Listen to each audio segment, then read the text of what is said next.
Cruising on down Main Street, you're relaxed and feeling good. Next thing that you know, you're seeing octopus in the neighborhood. Surfing on a sound wave, swinging through the stars. Take a left at your intestine, take your second right past Mars on the magic school bus. Alligator nostril, climb on the magic school bus. Make a plankton too, on our magic school bus. Drop the river of lava on the magic school bus. Such a fine thing to do. So strap your bones right to the seat. Hey Fangan, what's up? Hey, nothing much. I got this sunburn after going to the beach yesterday. Ouch, that sounds painful. I don't really know why sunburn happened. Me neither. How does the sun damage our skin? I don't understand. Oh, did I hear a science question? Yeah. We should take a trip to the integumentary system and figure out why. Oh, true. Let's use the magic school bus.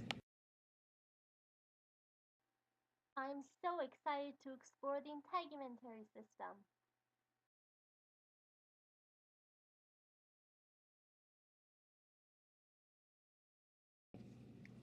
Wow, this looks amazing. Yeah, look at all those different structures on the skin. I never knew about these structures. Oh look, I found a map of the skin. Apparently it's part of a larger system known as the integumentary system.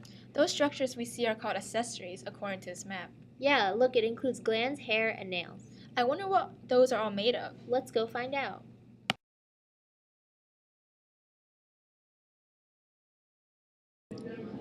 The accessory structures of the skin include the hair follicles, nails, sweat glands, sebaceous oil glands, and all these structures originate from the epidermis and grow into the dermis.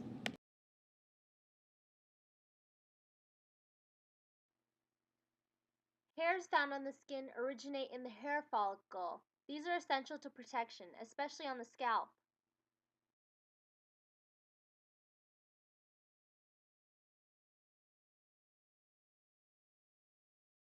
A sebaceous gland consists of small clusters called alveoli, and the glands produce sebum, which lubricates the skin and helps prevent the growth of bacteria.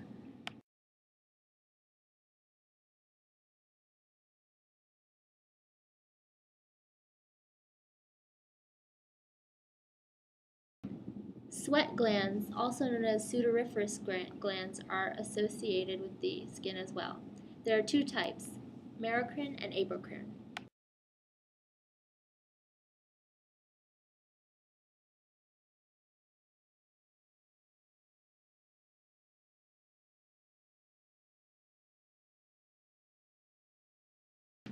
The erector pili muscle originates from the hair follicle.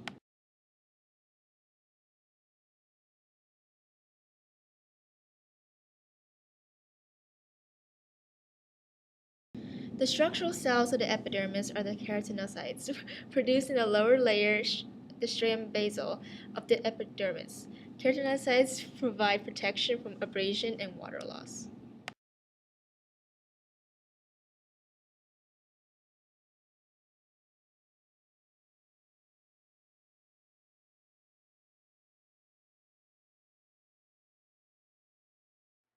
Let's take a closer look at these structures.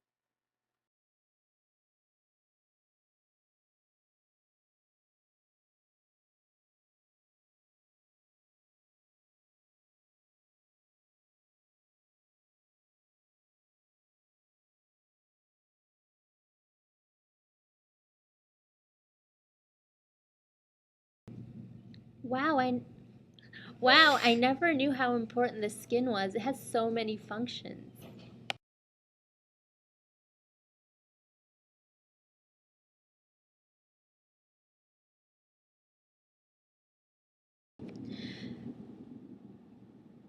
The first function is protection. It acts as a physical, chemical, and immunological barrier.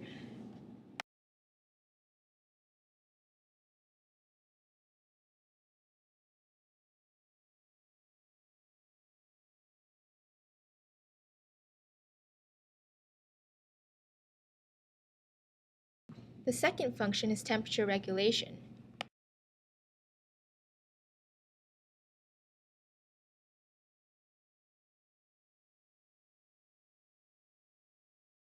The skin also plays a vital role in the production of vitamin D, which is obtained through sun rays and is essential to the absorption of vitamin D, calcium.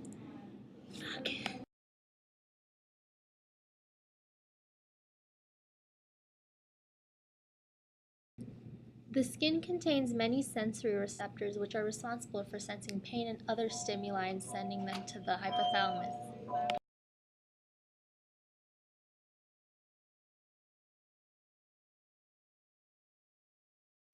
Another function is excretion. The skin excretes water, salt, and a small amount of urea.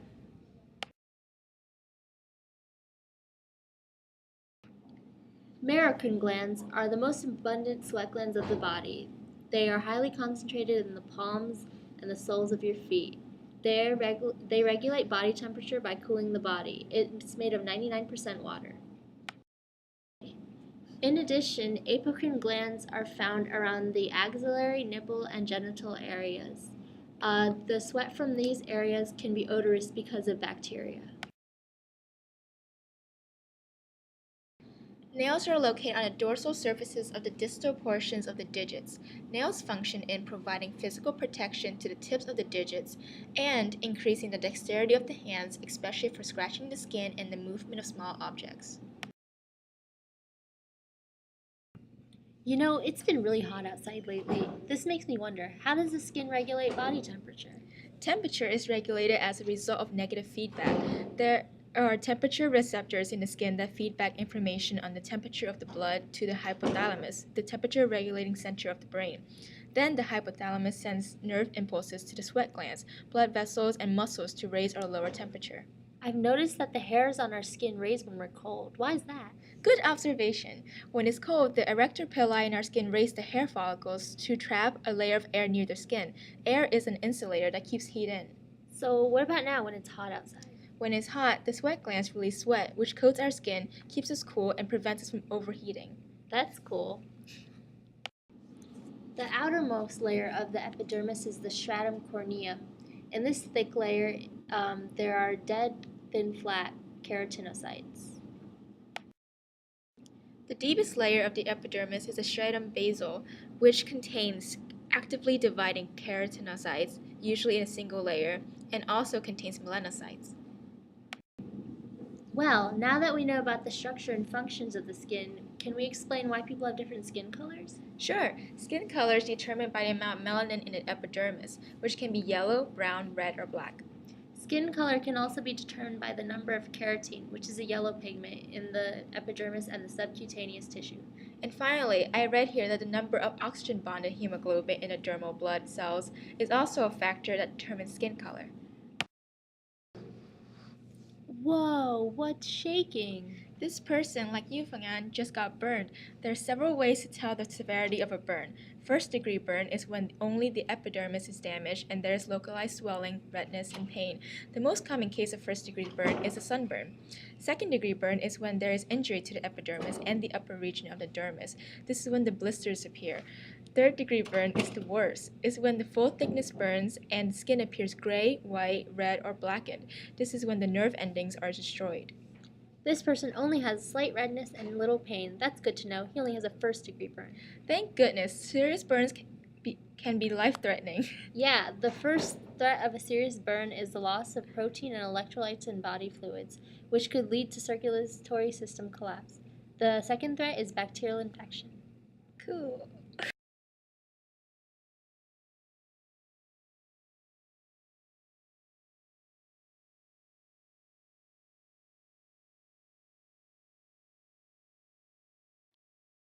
Thanks, Miss Frizzle, for helping us find out about the integumentary system. Hey, Fangan, now you know why your sunburn happened.